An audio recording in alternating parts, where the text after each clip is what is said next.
بسم الله بسم الله الرحمن الرحيم. السلام عليكم ورحمة الله وبركاته. إن الحمد لله نحمده ونستعينه ونستغفره ونستهديه ونتوب إليه ونعوذ بالله من شرور أنفسنا وسيئات أعمالنا. من يهده الله فلا مضل له ومن يضلله فلا هادي له. أشهد أن لا إله إلا الله وحده لا شريك له وأشهد أن محمدا عبده ورسوله لا نبي بعده. صلوات الله وسلامه عليه وعلى آله وأصحابه ومن دعا بدعوته وسار على نهجه إلى يوم الدين. يقول الله تبارك وتعالى في كتابه الكريم: أعوذ بالله من الشيطان الرجيم. بسم الله الرحمن الرحيم.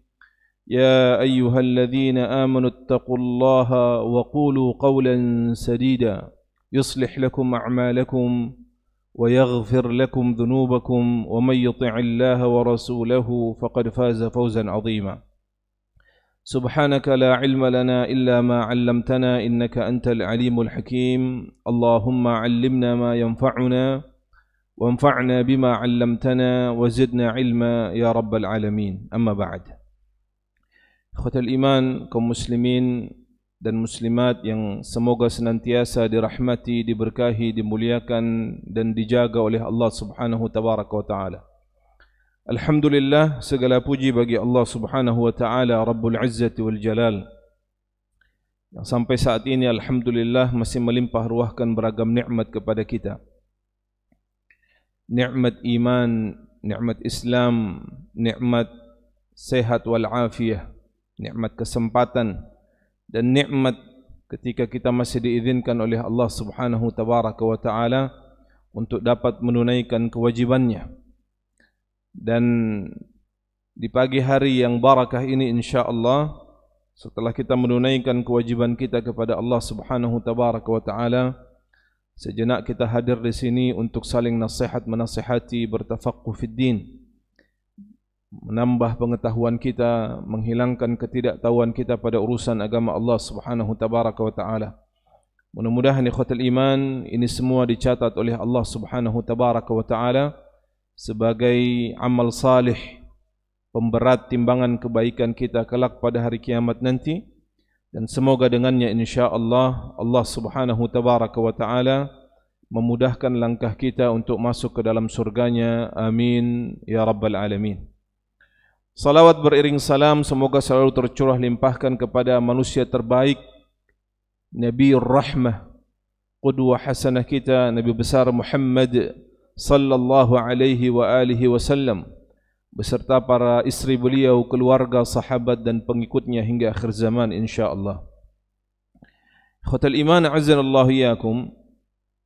Insyaallah pada pagi hari ini kita akan mengkaji satu tema yang penting untuk kita ketahui, satu tema yang menggambarkan Maha Rahman dan Rahimnya Allah Subhanahu tabaraka wa taala kepada hamba-hambanya. Sudah barang tentu ikhwatal iman, kita mengetahui bahwa di antara kebutuhan primer seorang manusia adalah memiliki rumah, memiliki hunian, memiliki tempat tinggal yang di dalamnya dia bisa bernaung, di dalamnya dia bisa mendapatkan keamanan dan seterusnya. Dan keinginan orang untuk mendapatkan tempat tinggal itu beragam. Ada orang yang sejak awal setiap harinya mengumpulkan rupiah demi rupiah untuk sekedar mendapatkan rumah yang dia idam-idamkan. Tidak terlalu besar, yang penting bisa memberikan kenyamanan di dalam rumah tangganya. Dan ada orang yang sudah memiliki rumah namun menginginkan rumah yang jauh lebih besar. Dan rumah-rumah itu semua ikhwatal iman yang mungkin dia dapatkan dengan susah payah, dicicil mungkin, ditabung bertahun-tahun lamanya, atau bahkan dia mendapatkannya dengan mudah. Bisa jadi kepemilikannya itu tidak sempurna. Ada yang kemudian sudah memiliki rumah namun disita oleh pihak ketiga, atau kemudian mendapatkan bencana dan lain sebagainya. Sehingga ikhwatal iman, rumah adalah merupakan sekali lagi kebutuhan dan setiap orang menginginkan untuk mendapatkannya. Maka di akhirat kelak Allah Subhanahu tabaraka wa taala memberikan kesempatan kepada kita selaku hamba-hambanya untuk memiliki hunian yang begitu megah, yang kepemilikannya bisa didapatkan tidak dengan mencicil, tidak dengan membayar, tetapi dengan melakukan amal-amal istimewa yang Allah Subhanahu tabaraka wa taala inginkan. Sebuah amalan-amalan ikhwatal iman yang apabila dilakukan oleh seseorang mungkin tidak memerlukan waktu yang lama, dan dia tidak juga termasuk ke dalam amalan-amalan yang berat. Namun ketika seseorang melazimkannya, seseorang melakukannya, maka Allah Subhanahu tabaraka wa taala akan memberikan hunian yang begitu megah kelak di akhirat Allah Subhanahu tabaraka wa taala. Oleh karenanya ikhwatal iman hafizakumullah, para ulama kemudian menjelaskan dari hadis-hadis dari Rasulullah sallallahu alaihi wasallam tentang megahnya istana yang Allah Subhanahu wa taala bangun dengan mensifati berdasarkan hadis-hadis dari Rasulullah sallallahu alaihi wasallam. Di antaranya ikhwatal iman, Rasul sallallahu alaihi wasallam menjelaskan dari hadis yang diriwayatkan oleh Abi Sa'id Al-Khudri radhiyallahu anhu, anna Rasulullah sallallahu alaihi wa alihi wasallam qala, inna ahlal jannati la tara'awna ahlal ghurafi min fawqihim kama tatara'awna al-kawkab ad-durriy al-ghabir fil ufuq min al-mashriq aw al-maghrib litafadul ma bainahum. Qalu ya Rasulullah, tilka manazilul anbiya la yablughuha ghayruhum? Qala bala walladhi nafsi biyadihi rijalun amanu billah wa saddaqul mursalin. Rasul sallallahu alaihi wasallam suatu ketika menyampaikan sebuah hadis, dan hadis ini diriwayatkan oleh Abi Sa'id Al-Khudri radhiyallahu anhu. Apa kata beliau sallallahu alaihi wasallam? Sesungguhnya kelak penduduk surga akan saling dapat melihat penduduk surga lainnya yang terletak di rumah-rumah mereka, yang terletak di kamar-kamar mereka. Mereka akan saling memandang antara satu dan yang lainnya. Dan mudah-mudahan kita berharap ikhwatal iman, kita termasuk di dalamnya insyaallah. Maka kata Rasul sallallahu alaihi wasallam, mereka akan saling bertegur sapa, mereka akan saling berbincang, mereka akan saling melihat seperti melihat bintang yang bersinar terang di ufuk sebelah timur atau barat. Kenapa? Karena perbedaan antara satu tempat dan tempat lainnya. Maka kata para ulama al-hadis, ini merupakan gambaran sesungguhnya bahwa nanti kelak di akhirat tempat tinggal penghuni surga itu akan berbeda-beda.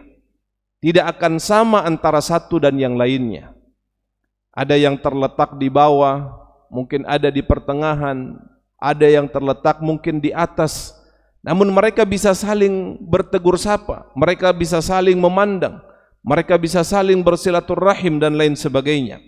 Maka para sahabat bertanya kepada Rasul sallallahu alaihi wasallam, "Ya Rasulullah, apakah rumah-rumah yang begitu megah tersebut, yang memancarkan sinar yang begitu luar biasa, hanya akan dimiliki oleh para anbiya, para ar-rusul, dan tidak akan dicapai oleh selain mereka?" Maka Rasul sallallahu alaihi wasallam pun menjawab, "Na'am," atau dalam riwayat Rasulullah menjawab, "Bala." Tentu saja rumah-rumah itu diperuntukkan pertama kali oleh Allah Subhanahu wa taala kepada para anbiya, kepada para ar-rusul. Namun Rasulullah sallallahu alaihi wasallam melanjutkan dengan memberikan bisyarah, sebuah berita gembira. Kata Rasulullah, "Walladzi nafsi biyadihi," dan demi zat yang nyawaku berada di dalamnya atau berada di dalam genggamannya, kedudukan tersebut, yakni rumah-rumah tersebut ikhwatul iman, Allah Subhanahu wa taala juga akan berikan tidak hanya kepada para anbiya, tetapi mereka alladzina amanu, yaitu orang-orang yang telah beriman kepada Allah Subhanahu tabaraka wa taala, wa saddaqul mursalin, dan mereka yang membenarkan apa yang dibawa oleh para nabi, para rasul. Dan ini adalah merupakan mudah-mudahan satu modal utama yang kita miliki insyaallah, agar kiranya kita termasuk orang-orang yang diberikan dan dijaminkan surga oleh Allah Subhanahu tabaraka wa taala, dan kelak akan dibangunkan rumah-rumah yang megah, rumah-rumah yang Allah Subhanahu wa taala akan berikan sebagai ganjaran kepada mereka yang beriman kepada Allah Subhanahu wa taala dan membenarkan apa yang dibawa oleh Rasulullah sallallahu alaihi wasallam. Ikhwatal iman hafizakumullah, ini kata para ulama diberikan oleh Allah Subhanahu wa taala kepada setiap orang yang masuk ke dalam surganya Allah Subhanahu tabaraka wa taala. Walaupun sekali lagi ukuran rumah yang akan diberikan, ukuran istana yang akan diberikan itu akan berbeda-beda. Tergantung orang yang memesannya, tergantung orang yang meminta kepada Allah Subhanahu tabaraka wa taala untuk membangunkannya. Namun di sisi yang lain ikhwatal iman, Rasul sallallahu alaihi wasallam menjelaskan bahwa apa yang Allah Subhanahu wa taala berikan kepada orang-orang yang masuk ke dalam surganya Allah Subhanahu wa taala adalah sesuatu yang sangat besar. Makanya dalam sebuah hadis Rasul sallallahu alaihi wasallam menjelaskan bahwa orang yang terakhir masuk ke dalam surganya Allah Subhanahu tabaraka wa taala, sa'ala Musa rabbahu azza wa jalla, ma adna ahlul jannah manzilatan, qala huwa rajulun yaji'u ma ba'da adkhala ahlul jannah al-jannah fayuqalu lahu udkhulul jannah fayaqulu ay rabb kayf wa qad nazala an-nas manazilahum وأخذوا أخذاتهم فيقال له أترضى أن يكون لك مثل ملك من ملوك الدنيا فيقول رضيت يا رب فيقول لك ذلك ومثله ومثله ومثله. Ketika Nabi Musa alaihi salam, kata Rasul sallallahu alaihi wasallam, bertanya kepada Allah Subhanahu wa taala, ya Allah, apa yang akan didapatkan oleh manusia yang terakhir yang akan masuk ke dalam surganya Allah Subhanahu tabaraka wa taala? Kenapa ini perlu untuk kita sampaikan? Agar kemudian kita termotivasi ikhwatal iman. Kita termotivasi untuk mendapatkan apa yang telah Allah Subhanahu wa taala janjikan di surga kelak. Kalaulah di dunia kepemilikan terhadap apa yang kita dapatkan, apa yang kita miliki, apa yang kita idam-idamkan itu tidak akan abadi, maka kepemilikan yang Allah Subhanahu wa taala berikan di akhirat kelak sifatnya adalah permanen. Tidak ada saling gusur, saling mengklaim, saling mengambil hak orang lain. Semuanya akan diberikan oleh Allah Subhanahu wa taala sesuai dengan kepemilikannya masing-masing. Apa kata Rasul sallallahu alaihi wasallam menceritakan tentang hiwar, diskusi antara Nabi Musa dan Allah Subhanahu tabaraka wa taala. Huwa rajulun yaji'u ba'da ma adkhala ahlul jannah al-jannah. Orang terakhir yang masuk surga, kata Allah Subhanahu tabaraka wa taala, adalah orang yang terakhir yang Allah izinkan untuk masuk setelah penghuni surga semuanya telah mendapatkan bagiannya. Penghuni surga masuk ke dalam surga, mendapatkan bagiannya masing-masing, maka tentu ada orang-orang yang kelak akan Allah Subhanahu wa taala berikan ampunan. Baik ampunan itu secara langsung maupun ampunan itu Allah berikan setelah dia terlebih dahulu dicuci dzunubahu, dosa-dosanya oleh Allah Subhanahu tabaraka wa taala. Di mana dibersihkan dosa-dosanya? Tentu di nerakanya Allah Subhanahu wa taala. Wal iyadzu billah. Makanya tentu orang-orang yang fasik, orang-orang yang asi, tempatnya adalah di neraka. Walaupun ada satu berita gembira dari Rasul sallallahu alaihi wasallam bahwa orang yang masih memiliki keimanan kepada Allah namun dia bermaksiat kepadanya, walaupun keimanan itu sebesar biji dzarrah, yang partikel yang terkecil Namun keimanan tersebut oleh Allah Subhanahu wa taala akan membuat dirinya masuk ke dalam surganya Allah Subhanahu tabaraka wa taala. Namun ikhwatal iman hafizakumullah, tentu kita berharap bahwa kita termasuk orang-orang yang masuk ke dalam surganya Allah Subhanahu wa taala secara langsung, tidak mampir terlebih dahulu di dalam neraka. Karena tidak ada orang yang mampu untuk menahan siksa Allah Subhanahu jalla wa ala.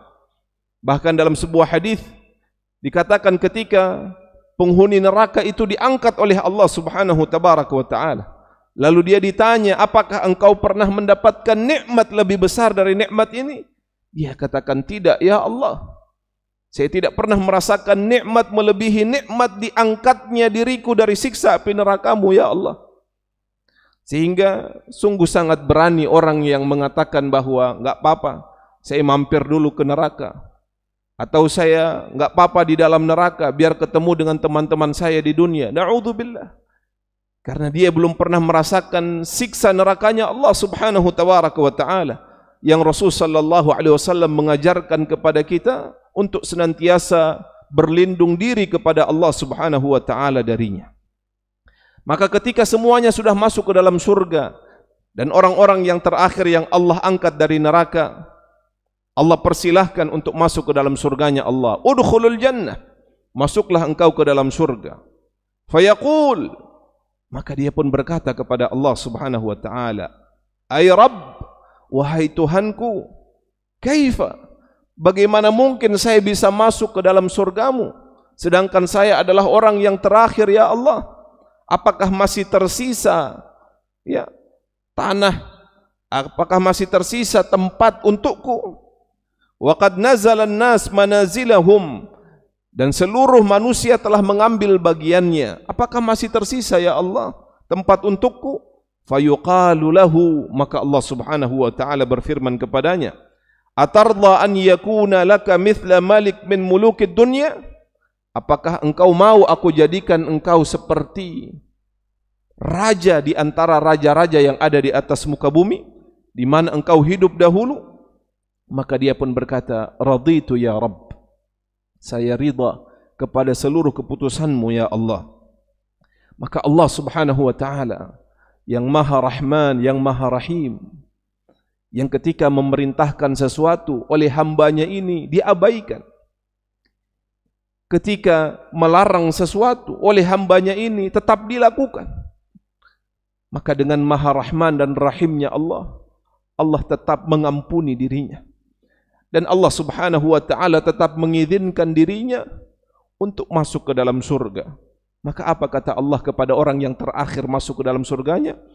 Wa dzalika wa laka dzalika mithlahu wa mithlahu wa mithlahu.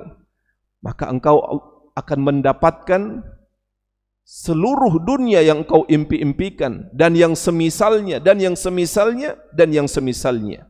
Maka dia pun mengatakan, ya Rabb, raditu bika, saya telah ridha terhadap apa yang engkau berikan ya Allah. Fayaqul, maka Allah Subhanahu wa taala dengan maha kekuasaannya, maha rahmannya, maha rahimnya, maha qudrahnya, Allah Subhanahu wa taala kemudian berfirman, walaka wa asyratu amthalihi, maka aku berikan kepadamu wahai hambaku dunia dan 10 kali lipatnya. Jadi dunia yang begitu besar ini Allah Subhanahu wa taala berikan kepada orang yang terakhir, bukan satu dunia, tetapi besarnya itu 10 kali lipat. Bahkan dalam riwayat ditambahkan menjadi 11 kali lipat dunia. Itu diberikan oleh Allah Subhanahu wa taala kepada siapa, Pak? Orang yang terakhir masuk ke dalam surganya Allah Subhanahu wa taala. Fama baluka biman yadkhulul jannata mubasharatan. Lalu bagaimana balasan Allah Subhanahu wa taala kepada orang yang masuk surga secara langsung? Orang yang masuk surga lebih dahulu dari orang yang terakhir tadi. Tentu balasan Allah Subhanahu wa taala akan jauh lebih besar, lebih dahsyat, lebih megah, dan tentu saja lebih istimewa. Satu lagi hadis ikhwatal iman hafizakumullah, sebelum kita masuk ke dalam amalan-amalan apa saja yang kiranya bisa kita lakukan dan mendapatkan istana di surganya Allah Subhanahu wa taala kelak. Dalam sebuah hadis ikhwatal iman, hadis yang diriwayatkan oleh Jabir bin Abdullah radhiyallahu anhu, qala Rasulullah sallallahu alaihi wasallam, Rasulullah sallallahu alaihi wasallam bersabda, dakhaltul jannata fa idza ana biqasrin min dhahabin faqultu liman hadha qalu lirajulin min Quraisy fadhanantu anni ana huwa faqultu waman huwa qalu Umar ibn al-Khattab fama mana'ani an adkhulahu ya ibn al-Khattab illa ma a'lamu man ghayyartuka qala wa 'alaika agharu ya Rasulullah.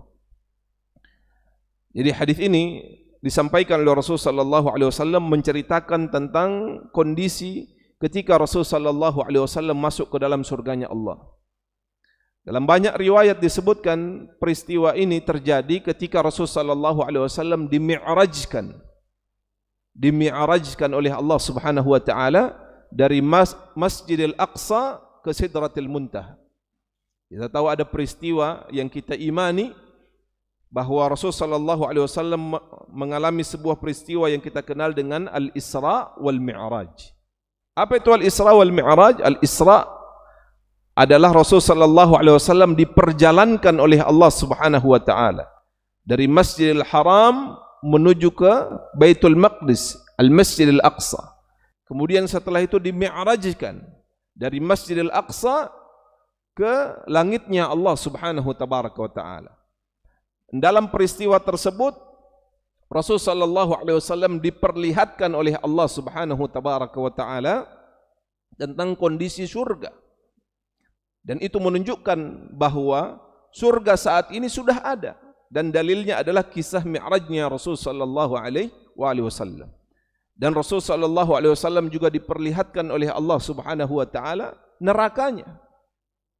Dan nerakanya Allah Subhanahu wa taala juga kita imani sudah ada dan sudah diciptakan oleh Allah Subhanahu wa taala berdasarkan hadis dari Rasul sallallahu alaihi wasallam tadi.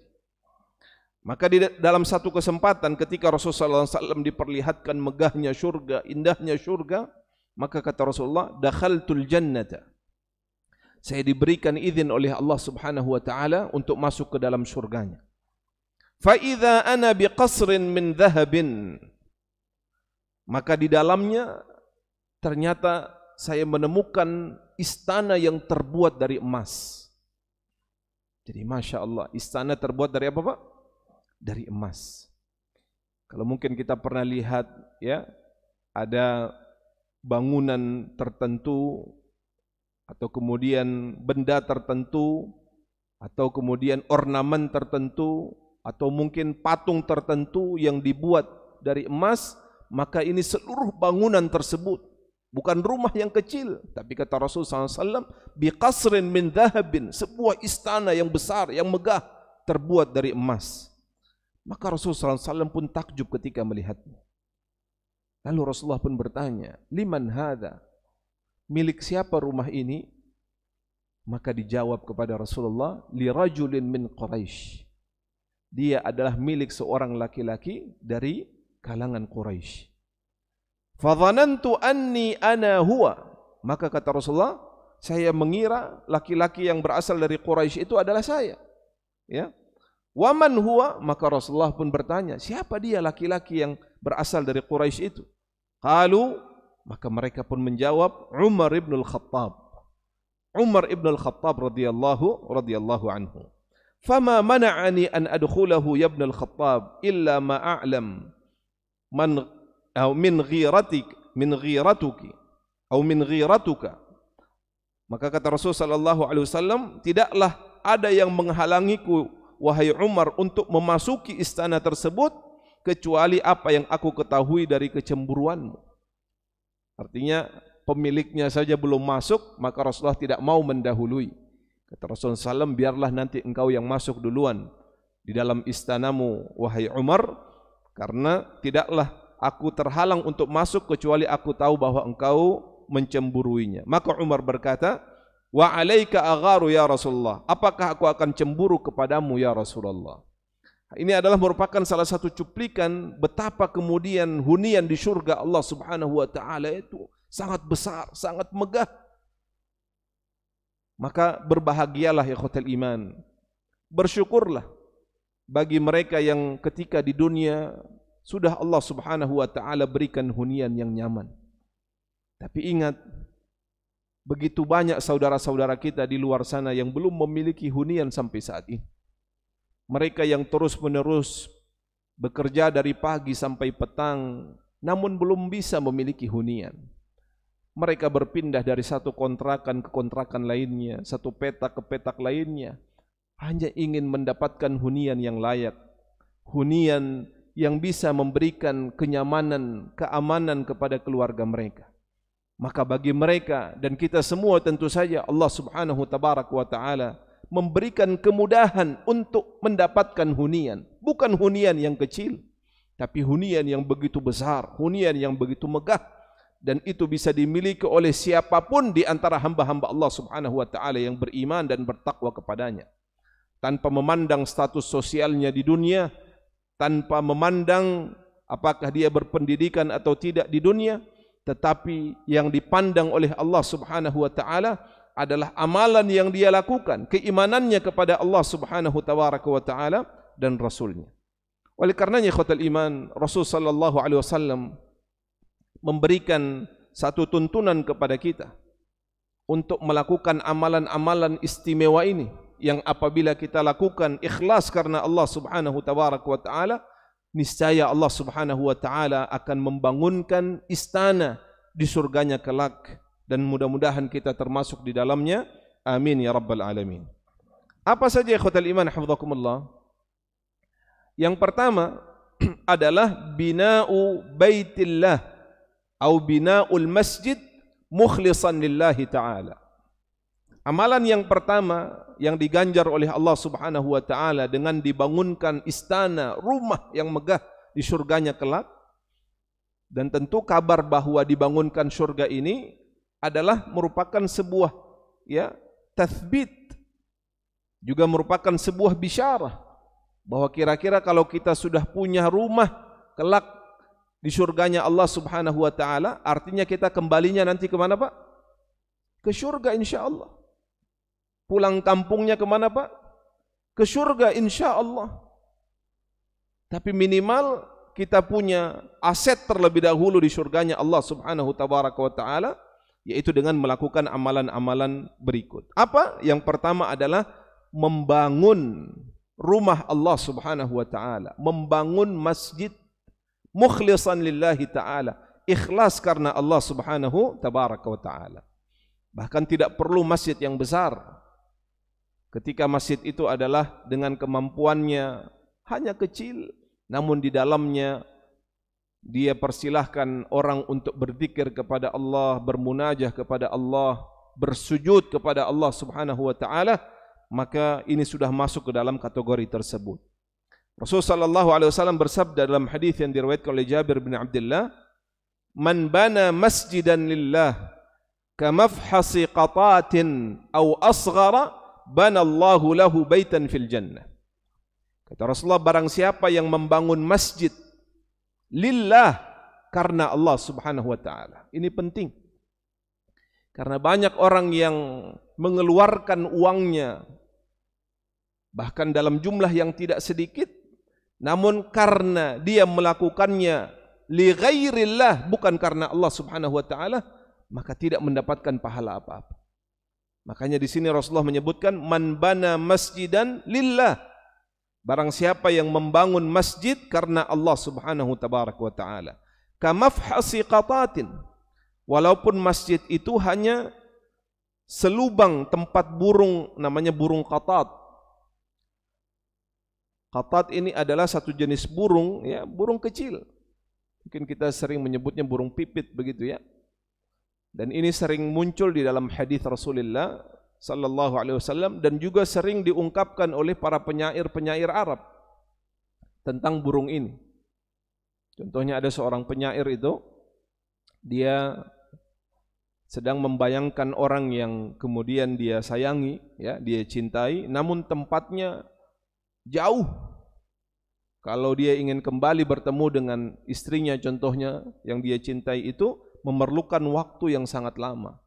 Lalu dia lihat contohnya ada burung qatah ini berterbangan.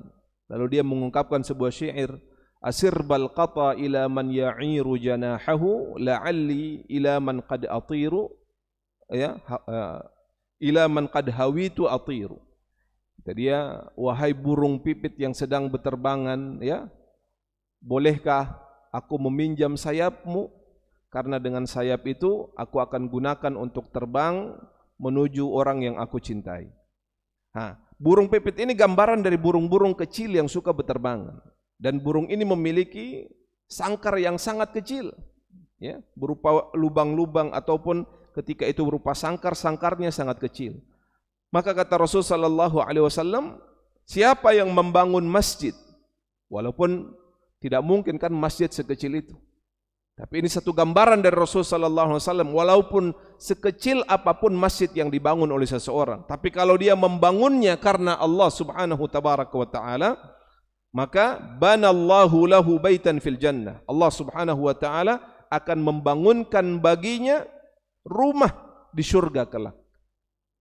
Jadi ini adalah merupakan satu anjuran, bahkan perintah sesungguhnya, agar masing-masing di antara kita ketika melihat ada proses pembangunan masjid, pembangunan musalla, pembangunan tentu saja surau dan lain sebagainya, maka hendaknya kita berupaya untuk bersegera di dalam ikut serta, ikut andil di dalam membangunnya. Kenapa? Karena ada balasan yang besar. Kita mampunya hanya menyumbang 1 semen, sumbangkan. Mudah-mudahan itu bisa menjadi hujjah kelak di akhirat. Dan mudah-mudahan itu ketika ikhlas karena Allah Subhanahu wa taala, Allah Subhanahu wa taala akan memberikan ganjaran dengan ganjaran yang besar. Hadis ini ikhwatal iman diperselisihkan oleh para ulama tentang bagaimana pelaksanaan implementasi dari hadis tersebut. Di sini disebutkan man bana masjidan lillah, barang siapa yang membangun masjid karena Allah Subhanahu tabaraka wa taala.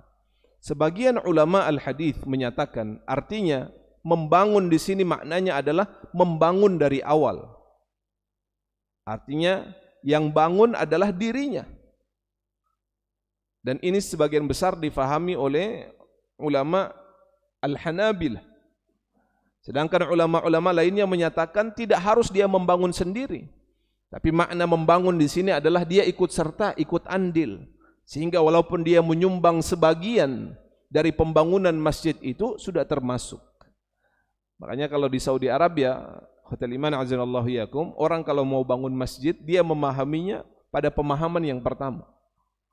Maka kalau orang mau bangun masjid di Saudi, umpamanya dia kirim bantuan ke Indonesia, dia tidak mau ada orang lain yang ikut di dalam proyek tersebut.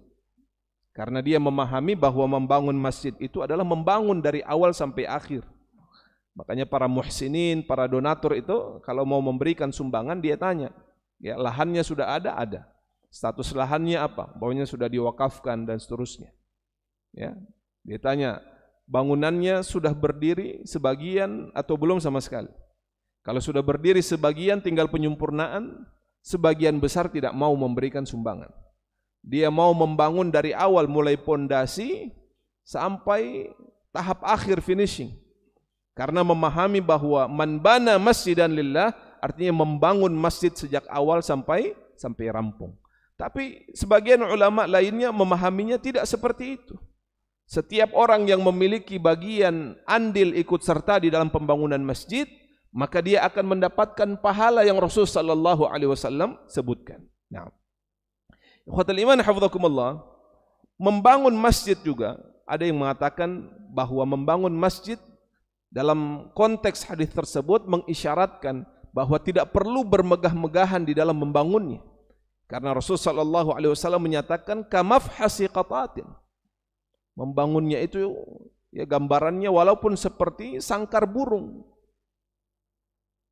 Dan ini kemudian pernah diprotes oleh para sahabat ketika Khalifah Uthman bin Affan menjabat, beliau melakukan pemugaran Masjid Nabawi secara besar-besaran.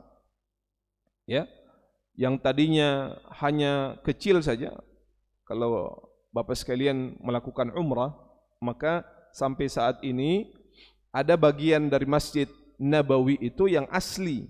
Asli artinya adalah besarnya itu seperti ketika Rasulullah SAW membangunnya. Apa ukurannya? Nanti ke bagian depan masjid dekat dengan Raudhah, ya. Di tiang-tiang masjid itu ada tertulis Masjidu Rasulillah, dan dia ukurannya kecil saja, ya, kecil saja. Nah, ketika kemudian umat Islam itu sudah semakin banyak, khususnya terjadi di zaman Umar bin Khattab, terjadi ekspansi besar-besaran.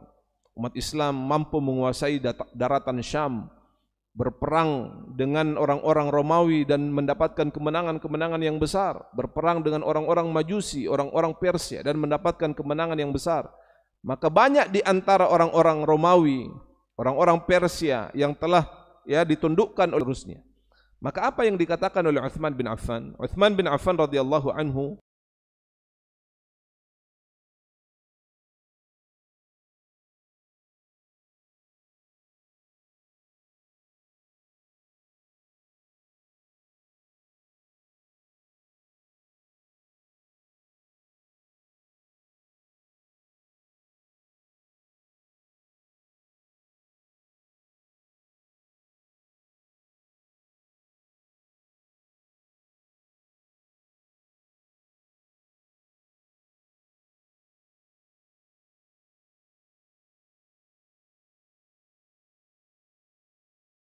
kemudian memberikan argumen kepada mereka sebagai bentuk pengingkaran bahwa apa yang mereka tuduhkan itu salah.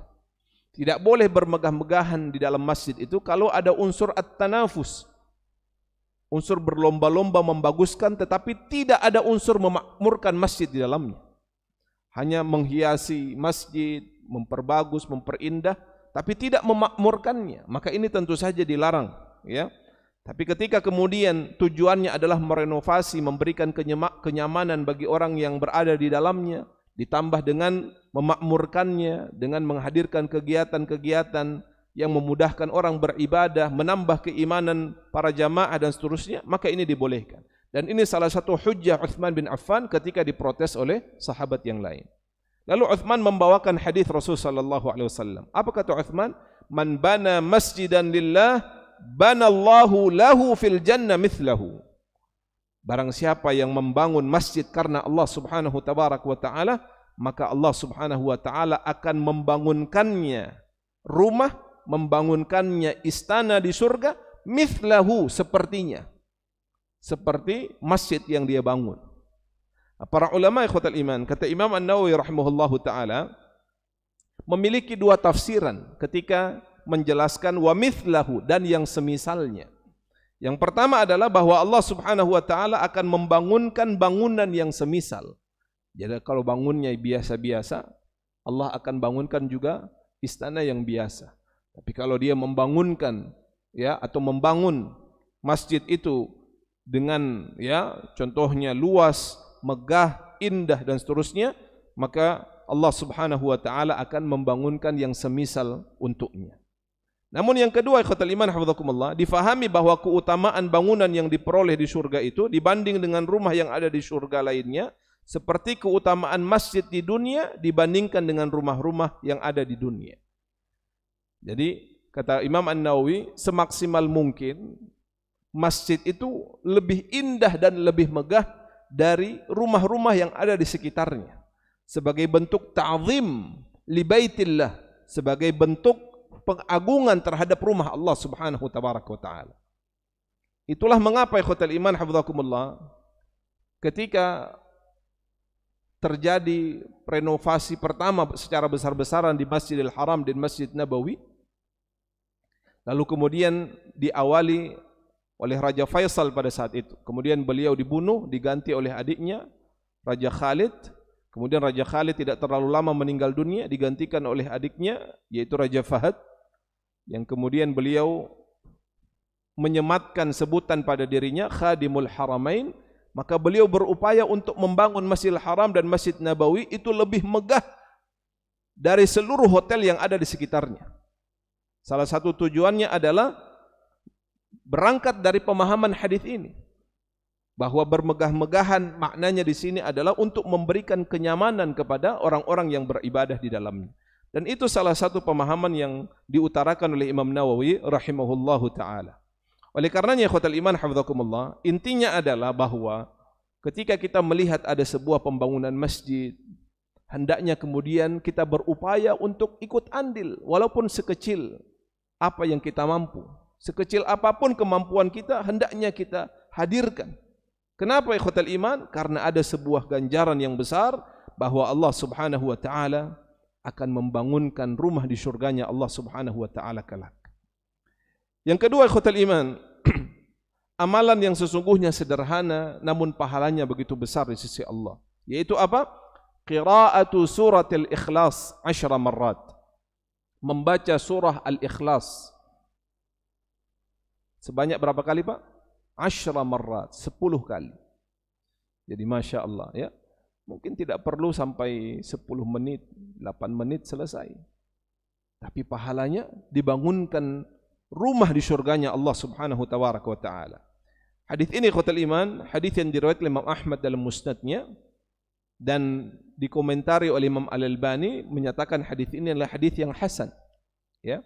Hadis yang diriwayatkan oleh Muadz ibnu Anas Al-Juhani radhiyallahu anhu, bahwasanya Rasulullah bersabda, "Man qara'a Qul huwallahu ahad hatta yakhtimaha 10 marrat banallahu lahu qasran fil jannah." Barang siapa yang membaca surah Qul huwallahu ahad Allahus samad lam yalid wa lam yulad wa lam yakul lahu kufuwan ahad. Berapa kali? Hatta yakhtimaha 10 marrat. Sebanyak 10 kali dia membacanya. Banallahu lahu qasran fil jannah, maka Allah subhanahu wa ta'ala akan membangunkan bukan rumah tetapi qasran, istana di surganya Allah subhanahu wa ta'ala. Kira-kira bisa atau tidak Pak? InsyaAllah. Jadi mulai saat ini, ketika kemudian mengisi waktu luang ya, boleh membuka HP sekedar bersilaturahim, tapi jangan kemudian terlalu menghabiskan waktu. Bayangkan dalam 1 jam, setengah jam, 15 menit, berapa kali kita bisa membaca surah Al-Ikhlas ini? Dan surah Al-Ikhlas adalah satu surah yang begitu mulia di dalam Al-Quran, yang ketika seorang sahabat senantiasa membacanya di dalam salatnya, sehingga sahabat yang lain menganggap bahwa dia melakukan sesuatu yang tidak diajarkan. Setiap rakaat dia menjadi imam, setiap rakaat itu juga dia membaca Al-Ikhlas. Maka Rasulullah SAW memanggilnya, bertanya, "Saya mendengar ada kaum yang melakukan ini dan itu." Lalu dia mengaku, "Ya Rasulullah, itu saya." Lalu Rasulullah SAW, "Kenapa engkau membaca Al-Ikhlas dalam setiap rakaatnya?" Maka kata sahabat ini, "Li'annaha sifatur Rahman." Karena di dalam surah Al-Ikhlas menjelaskan sifat-sifat Allah. Allahu Ahad, Allahus Samad, alladzi lam yalid wa lam yulad wa lam yakun lahu kufuwan ahad. Sifat-sifat Allah subhanahu wa ta'ala.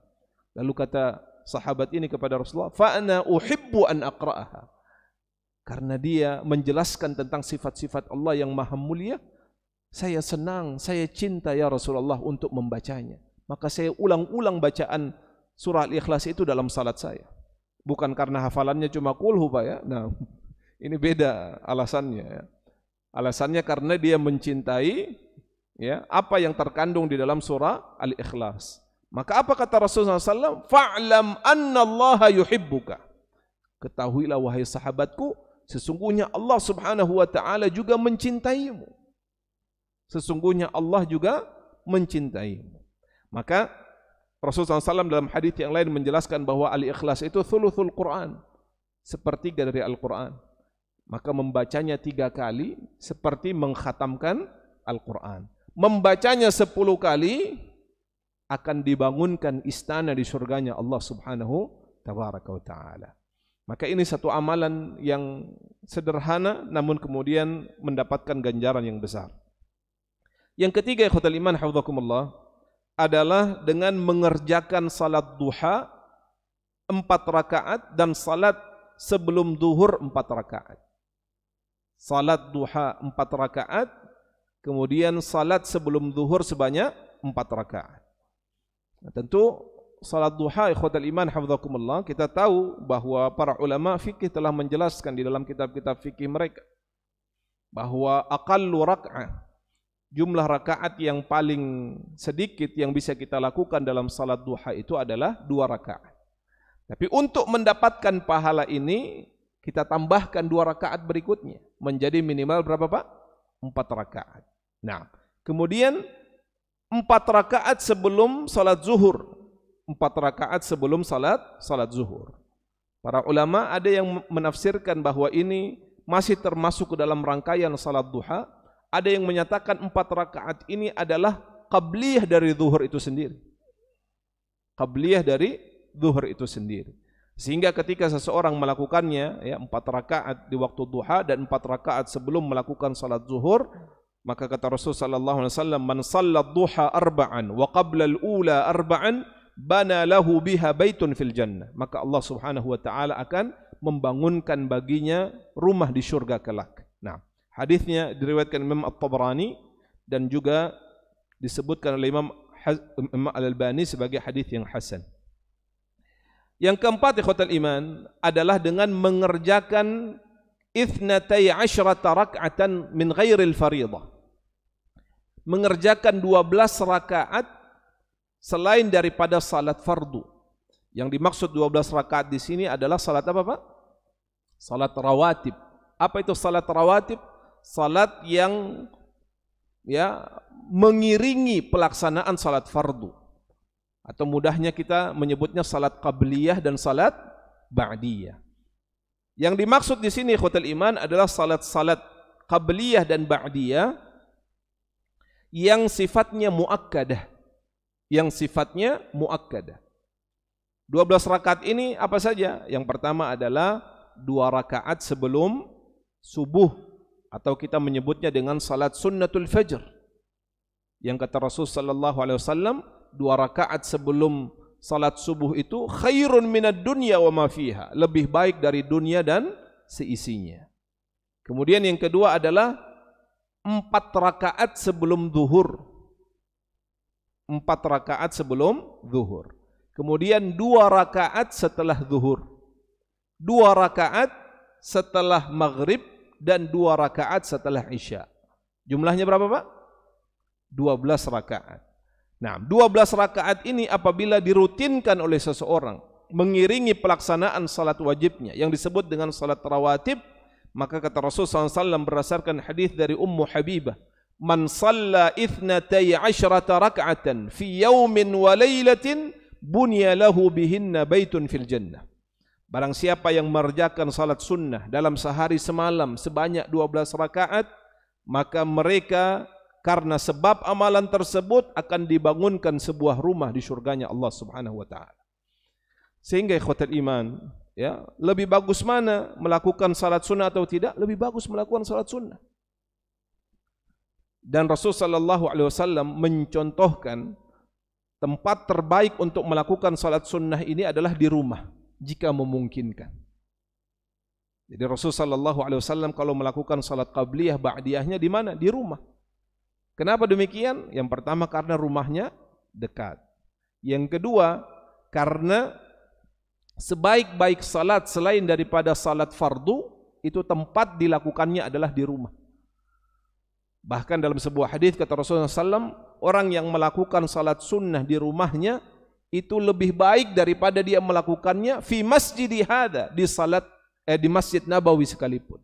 Tujuannya apa? Untuk memberikan bagian dari salat tersebut dilakukan di rumahnya, agar rumahnya diturunkan oleh Allah Subhanahu wa taala rahmat, cahaya, keberkahan dan lain sebagainya. Ini manfaat melakukan salat sunnah di rumah. Tapi jika tidak memungkinkan, boleh atau tidak di masjid? Boleh. Khawatir tertinggal takbiratul ihramnya bersama imam, atau khawatir menjadi masbuk, khawatir tidak mendapatkan salat secara sempurna bersama imam dan seterusnya, maka dia ingin melakukan di masjid, silahkan. Tapi kalau ditanya mana yang lebih afdal melakukan salat ini di rumah atau di masjid? Di rumah. Nah, berdasarkan hadis Rasulullah sallallahu alaihi wasallam. Yang kedua, apakah salat-salat yang tidak disebutkan di dalam 12 rakaat ini hukumnya juga sunnah? Jawabannya na'am, sunnah.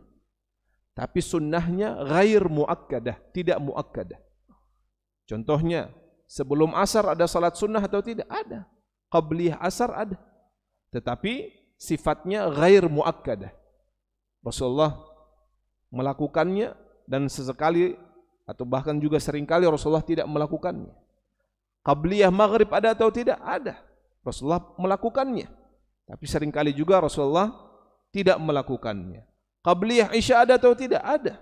Namun sunnahnya sifatnya ghair muakkadah. 12 rakaat yang dimaksud adalah 12 rakaat yang kita sebut dengan kategori salat sunnah rawatib yang muakkadah. Nah, hadis yang lain dari Ummul Mukminin Aisyah radhiyallahu anha, Rasulullah bersabda, "Man thabara ala 12 rak'atan min as-sunnati banallahu lahu baitan fil jannah. 4 raka'atin qabla adh-dhuhri wa rak'atayn ba'daha wa rak'atayn ba'da al-maghrib wa rak'atayn ba'da al-isya wa rak'atayn qabla al-fajr." Kata Rasulullah, barang siapa yang merutinkan maknanya adalah dilakukan secara apa, Pak? Terus menerus. Jadi tidak dilakukan hanya satu kali, tapi dia menjaga salat tersebut. Masya Allah. Barang siapa yang merutinkan, man thabara, ay lazama, merutinkan salat sunnah 12 rakaat dalam sehari, maka Allah akan membangunkan baginya sebuah rumah di surga kelak. Lalu dalam hadis ini dijelaskan secara spesifik salat apa saja. 4 rakaat qabla adh-dhuhr, 4 rakaat sebelum zuhur. Bagaimana Ustaz cara pelaksanaannya? Apakah langsung 4 rakaat? La. 2 rakaat, 2 rakaat. 2 rakaat, 2 rakaat.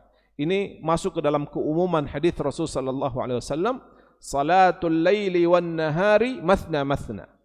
Salat malam maupun salat yang dilakukan di siang hari yang sifatnya sunnah mathna mathna, kata Rasulullah, dilakukan sebanyak 2 rakaat, 2 rakaat. Jadi walaupun penyebutannya 4 rakaat, tapi dalam tataran pelaksanaannya dilakukan 2 rakaat salam, 2 rakaat salam.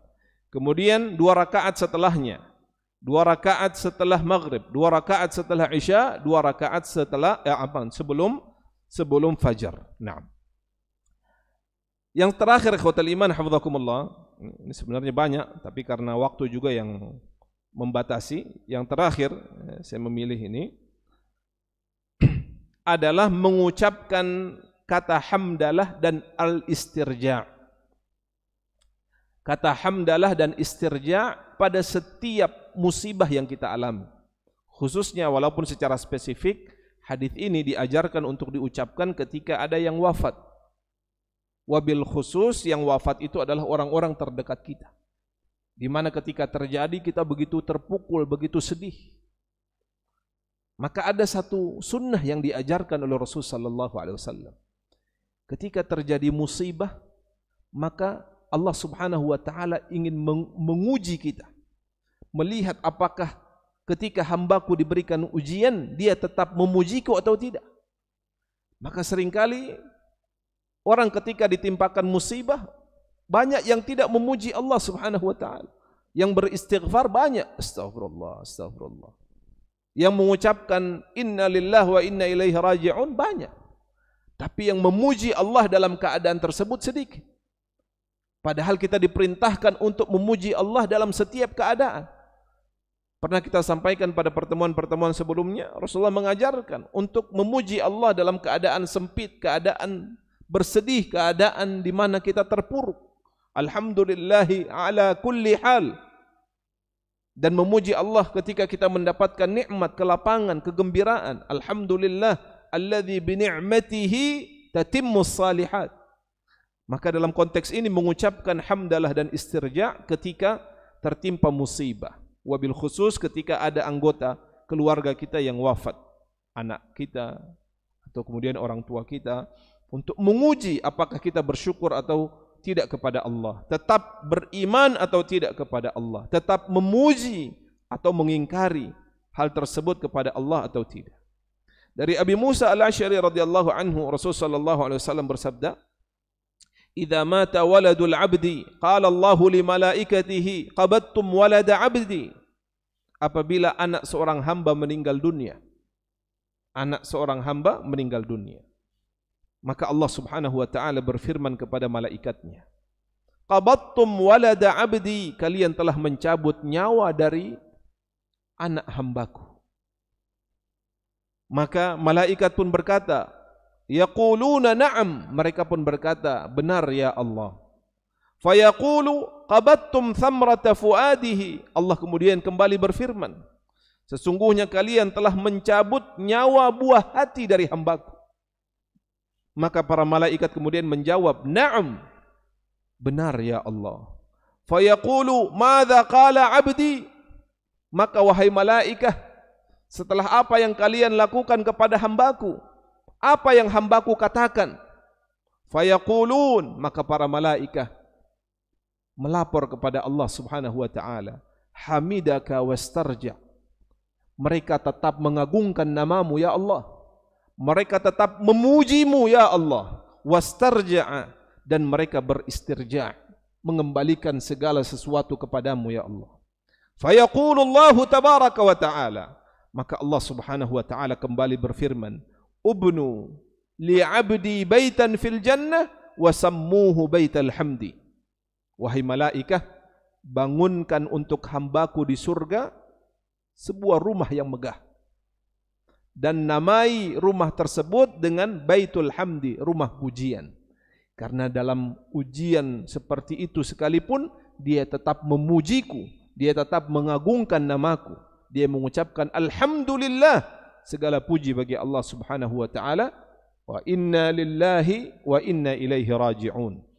Kami adalah seluruhnya milik Allah Subhanahu wa taala, dan kami akan kembali kepada Allah Subhanahu tabaraka wa taala. Maka ini sesungguhnya ikhwatul iman, satu perkataan yang dalam keadaan seperti ini mungkin mudah kita ucapkan, tapi akan teruji mampu atau tidak kita lakukan ketika kita mengalaminya. Maka keadaan tidak akan merubah apa yang telah Allah takdirkan.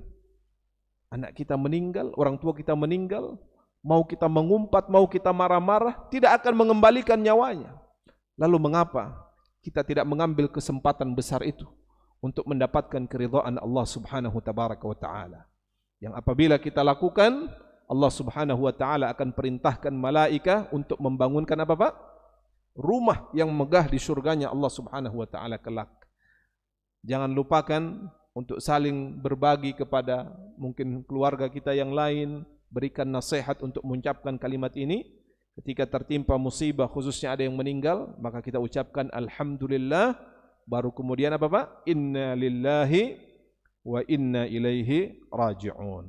Mungkin ini ikhwatul iman hafizakumullah, karena sudah masuk waktu syuruq dan mungkin banyak juga yang akan beraktivitas. Kita cukupkan sampai di sini. Wallahu a'lam bissawab. Ada pertanyaan Pak? Tafadhal, barakallahu fiik.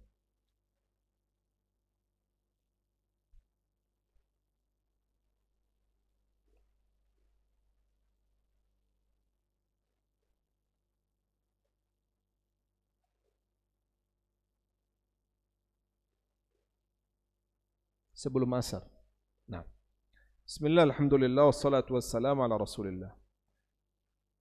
Ikhwatul iman hafizakumullah, ya. Berkenaan dengan melakukan salat yang sifatnya ya kita sebut sebagai sunnah.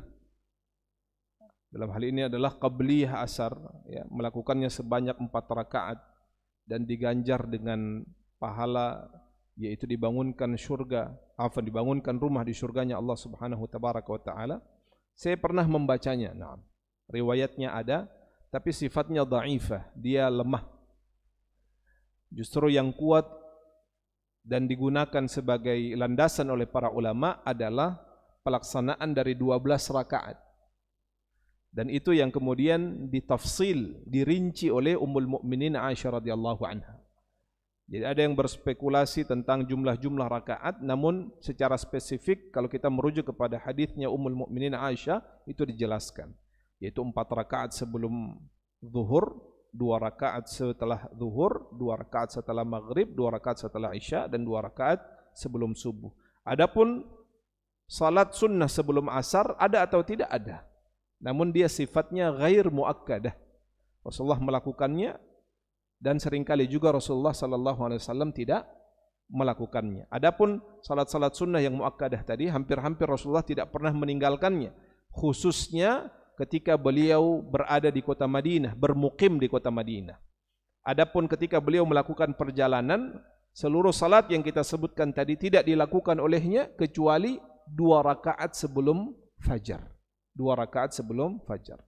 Makanya ikhwatul iman, kalau dalam melakukan perjalanan, jangankan salat sunnah, salat yang sifatnya fardu saja, kita diberikan keringanan oleh Allah untuk menjamak dan mengqasarnya. Saya pernah menemukan ketika selesai salat jamak dan qasar, berjamaah di satu rest area, kemudian setelah salat, ada jamaah yang melakukan salat lainnya setelah itu. Setelah salam saya kenalan, kemudian saya tanya, Pak tadi salat apa lagi Pak? Bapak jamak tadi ya? Iya Ustaz, tadi saya jamak. Tadi salat apa? Salat rawatib. Rawatib. Nah, niatnya baik untuk mendapatkan, karena hadisnya kan merutinkan melakukan salat 12 rakaat tadi. Tapi dalam proses merutinkan kita juga merujuk kepada hadyun Nabi, apa yang dicontohkan oleh Nabi sallallahu alaihi wasallam. Seandainya itu disyariatkan, maka menyempurnakan salat fardu itu jauh lebih utama. Tapi untuk salat fardu saja Allah berikan keringanan, maka dalam proses salat sunnahnya juga tentu diringankan. Maka ketika menjamak dan mengqasar, maka tidak ada rawatibnya, tidak ada qabliyah dan ba'diyahnya. Kecuali yang tidak ditinggalkan oleh Rasulullah dalam konteks rawatib ini adalah salat sunnatul fajr. Rasulullah senantiasa melakukannya dalam keadaan sakit, dalam keadaan sehat, dalam keadaan bermukim, maupun dalam keadaan melakukan perjalanan, tidak ditinggalkan oleh Rasulullah. Salat satu lagi adalah salat yang disebut dengan salat witir. Salat witir. Nah, mungkin bisa menjawab. Wallahu a'lam. Ada yang lain, Pak? Fadhal, barakallahu fiik.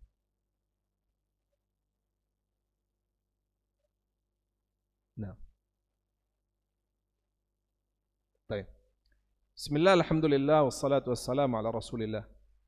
Apakah salat tahajud, salatut tahajud itu juga memiliki balasan, yaitu dibangunkan surga di sisi Allah subhanahu tabaraka wa ta'ala?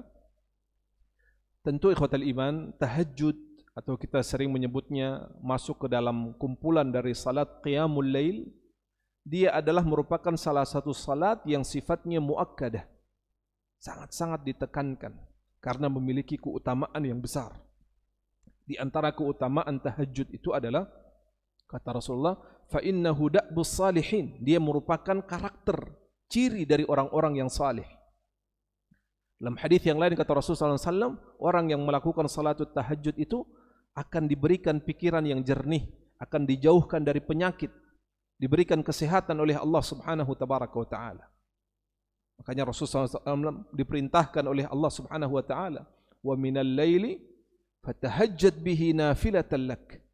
Maka ada satu perintah secara khusus, walaupun kata para ulama perintah tersebut dia turun levelnya menjadi sunnah, karena berkenaan dengan hadis Rasulullah SAW yang lain ketika ditanya oleh Ali bin Abi Thalib radhiyallahu anhu, apakah ada salat yang wajib untuk kami ya Rasulullah selain daripada salatul faridah yang 5 waktu? Maka kata Rasulullah SAW, la, tidak ada yang lain. Maka termasuk di dalamnya, walaupun sangat ditekankan untuk melakukan salat qiyamul lail, salatul tahajud, tetapi dia tidak sampai pada perkara yang diwajibkan untuk dilakukan. Namun melakukannya sangat-sangat ditekankan, dianjurkan, diperintahkan. Namun levelnya pada tataran sunnah. Nah, sehingga bangunkan yang jauh lebih besar dari rumah bisa saja jika Allah ridha.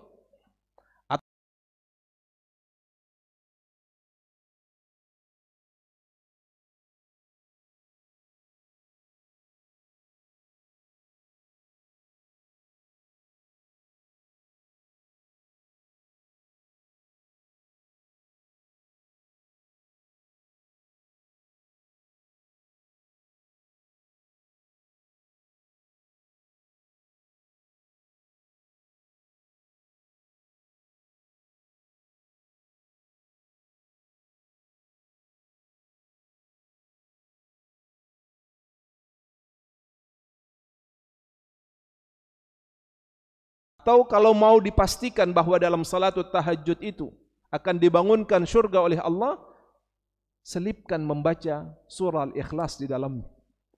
Maka selain salat tahajud itu akan memberikan keutamaan-keutamaan yang begitu besar di dunianya, apatah lagi di akhirat nanti, dengan membaca Al-Ikhlas tadi, dipastikan insya Allah berdasarkan hadis Rasulullah tadi, Allah Subhanahu wa taala akan membangunkan rumah baginya di surga kelak. Mungkin itu, wallahu a'lam. Nah, barakallahu. Baik, masih ada, fadhal.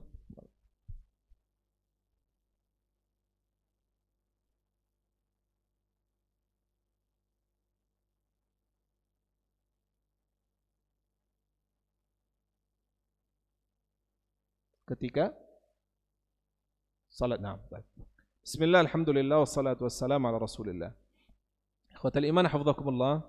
Berkenaan dengan salat fardu, tentu salat yang paling utama untuk kita dahulukan.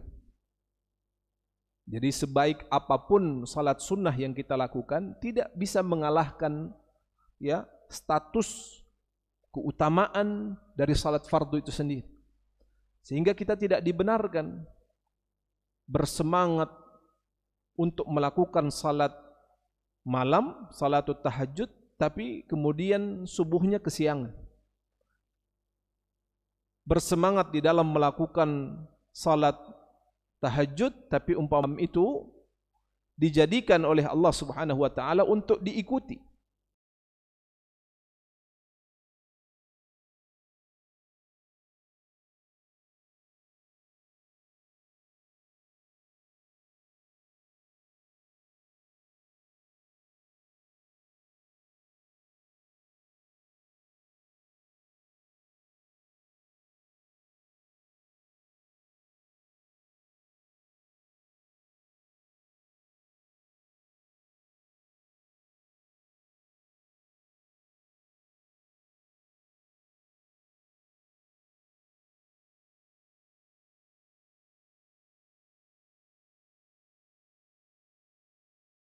Makanya kata Rasulullah, ma adraktumul imam fasallu, apapun yang kalian dapati dari imam maka ikuti. Walaupun dalam pelaksanaannya sudah tidak bernilai lagi satu rakaat. Kita datang imam sudah i'tidal, berdiri dari ruku'. Karena jumhurul ulama menyatakan seseorang dikatakan mendapatkan satu rakaat bersama imam adalah ketika dia ruku' bersama imam, mendapati ruku' bersama imam. Walaupun terjadi khilaf, ada yang menyatakan kalau dia mendapatkan surah Al-Fatihah bersama imam, kalau dia mendapati imam masih berdiri, tetapi yang dipilih oleh jumhur ulama adalah ketika dia mendapati ruku' bersama imam, maka dihukumi dia mendapatkan satu rakaat. Banyak orang ikhwatal iman, jangankan salat sunnah tadi, dia mendapati imam sedang sujud atau sudah i'tidal, bangkit dari ruku'nya, sudah enggak kehitung satu rakaat, ya, nggak usah ikut deh, tunggu sampai imamnya berdiri. Ini menyalahi sunnah. Karena kata Rasulullah, ma adraktumul imam, apapun yang kalian dapati dari imam, fasallu, maka salatlah, ikuti. Imam sedang sujud, ikut langsung sujud. Imam sedang duduk ya di antara dua sujud, ikut. Imam sedang sujud lagi, ikut. Walaupun sudah tidak bernilai satu rakaat. Jangan terlalu hitung-hitungan lah ya sama Allah Subhanahu wa taala. Enggak udah satu rakaat ngapain salat? Apakah dia berpahala? Tentu berpahala. Sujudnya seseorang itu di sisi Allah Subhanahu wa taala sangat besar. Posisi ketika kemudian dia sangat dekat dengan Rabb-nya. Maka tidak mungkin Allah membiarkan dia sujud secara cuma-cuma. Allah memberikan pahala yang besar walaupun tidak terhitung satu rakaat. Maka ketika dia dapati imam sudah takbir, dia masih ingin mendapatkan pahala salat sunnah, apa yang dia lakukan? Ikuti imam. Dia bisa mengqadanya di waktu setelah itu. Contohnya dia belum salat 2 rakaat sebelum zuhur atau 4 rakaat setelah zuhur. Karena dia rutin di dalam melakukannya, dia ingin mengqadanya, boleh atau tidak? Boleh, setelah zuhur dia lakukan. Bahkan dalam Sahih Fiqhus Sunnah maupun dalam kitab Fiqhus Sunnah itu sendiri, Imam Said Sabiq rahimahullah ta'ala itu menjelaskan sebuah hadis ketika Rasulullah melakukan salat subuh menjadi imam, datang sahabat masbuk Karena terlambat dia belum sempat melakukan salat sunnatul fajr 2 rakaat sebelum subuh. Setelah Rasulullah salam, dia ikut salam, kemudian dia berdiri, lalu salat 2 rakaat. Padahal setelah subuh masuk ke dalam waktu di mana kita dilarang untuk melakukan salat sunnah. Sampai kapan? Terbit matahari. Tapi dia bangkit, lalu melakukan salat 2 rakaat. Setelah salat, Rasulullah datang menghampirinya. Rasulullah tanya, "Ma hadhihi salat? Salat apa ini?" Lalu dia jelaskan, "Ya Rasulullah, tadi saya bangun terlambat. Saya buru-buru ke masjid, saya dapati engkau sudah salat ya Rasulullah. Sedangkan saya belum sempat melakukan salat 2 rakaat sebelum subuh, salat sunnatul fajr. Padahal ya, balasannya itu khairun minad dunya wa ma fiha, lebih baik dari dunia dan seisinya." Maka Rasulullah mendiamkan, kemudian pergi meninggalkannya. Artinya apa? Ini yang disebut dengan sunnah taqririyah. Rasulullah menyetujui apa yang dia lakukan. Karena Rasulullah tidak akan diam terhadap sebuah kemungkaran. Ketika dia melakukan sebuah kesalahan, pasti ditegur dan dilarang oleh Rasulullah. Contohnya ada seorang sahabat, ketika melakukan salat, saking inginnya mendapatkan 1 rakaat bersama imam, Rasulullah sudah ruku', dia baru masuk dari pintu masjid di depan, langsung takbir, Allahu Akbar. Lalu ruku', wala ta'ud, tapi jangan ulangi. Artinya itu boleh atau tidak Pak dilakukan?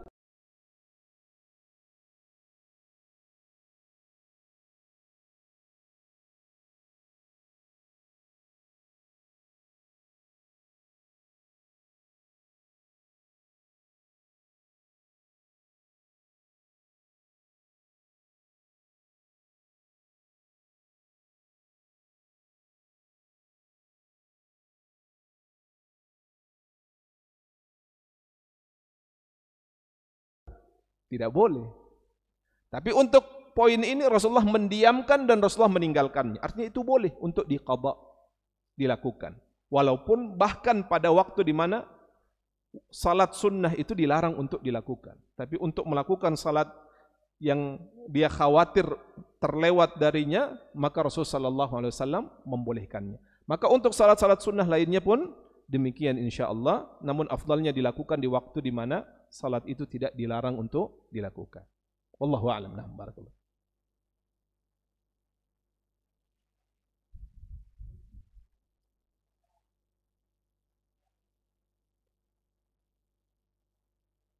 Baik, kalau seperti itu maka afdalnya adalah rawatib dulu. Seperti halnya kalau kita terbangun umpamanya kesiangan, ya, tidak sengaja, ya, manusiawi kelelahan tiba-tiba sudah pasang beker dan sebagainya, ternyata tidak terdengar. Bangun-bangun sudah jam 5, padahal subuhnya jam 4 lebih 5.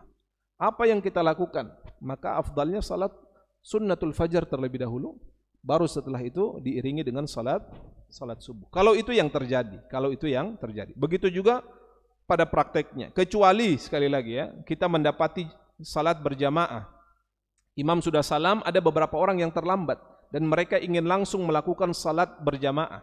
Maka mana yang lebih afdal? Yang lebih afdal salat berjamaah bersama mereka. Setelah itu mengqadhanya. Tapi kalau kita sendiri tidak ada orang, maka salat rawatib terlebih dahulu, baru setelah itu salat wajib. Nah, mungkin itu ikhwatal iman hafizakumullah. Tentu saya yakin masih banyak yang ingin bertanya, tapi karena keterbatasan waktu, mudah-mudahan Allah Subhanahu wa taala berikan ilmu yang bermanfaat dan Allah jadikan kita minal ladzina yastami'una al-qaula fayattabi'una ahsanah. Wallahu a'lam bis-shawab. Kita akhiri dengan doa kafatul majlis. Subhanakallahumma wa bihamdik asyhadu an la ilaha illa anta astaghfiruka wa atubu ilaik. Aqulu qawli hadha wa astaghfirullaha li wa lakum wa fawqa kulli dhi ilmin alim. Wa sallallahu ala nabiyyina Muhammadin wa ala alihi wa sahbihi wa sallam wa akhiru da'wana alhamdulillahi rabbil alamin. Assalamu alaikum warahmatullahi wabarakatuh.